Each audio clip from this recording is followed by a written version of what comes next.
સ્થાનિક સ્વરાજ્યની ચૂંટણી અને ભારતીય જનતા પાર્ટી દ્વારા કયા ચહેરાઓને મેદાનમાં ઉતારવામાં આવશે તેના પર સૌની નજર છે અને તેની વચ્ચે એક મોટા સમાચાર સામે આવ્યા છે। આજે અટકળો હતી કે આજે ભારતીય જનતા પાર્ટી તરફથી ઉમેદવારોના નામોની જાહેરાત કરવામાં આવશે, પરંતુ ભારતીય જનતા પાર્ટી ચૂંટણી સમિતિની બેઠક હજુ લંબાવવામાં આવી છે। હજુ એ ઘણી બધી બેઠક પર નામ નક્કી નથી કરી શકાયું તેવું આંતરિક સૂત્રો પાસેથી માહિતી મળી રહી છે, એટલે કે આજે પણ નામ જાહેર નહીં થાય।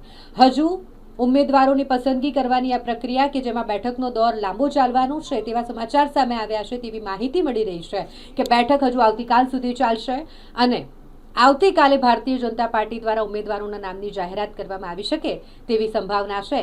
આજ પૂરતી આ માહિતી સામે આવી છે। સૂત્રો તરફથી મળતી માહિતી અનુસાર આજે ભારતીય જનતા પાર્ટી દ્વારા સ્થાનિક સ્વરાજ્યની ચૂંટણીને લઈને ઉમેદવારોના નામની જાહેરાત નહીં કરવામાં આવે, આવતીકાલે જાહેરાત કરાશે અને તમામ બેઠકો પર નામની જાહેરાત કરી દેવામાં આવશે તેવું જાણવા મળી રહ્યું છે।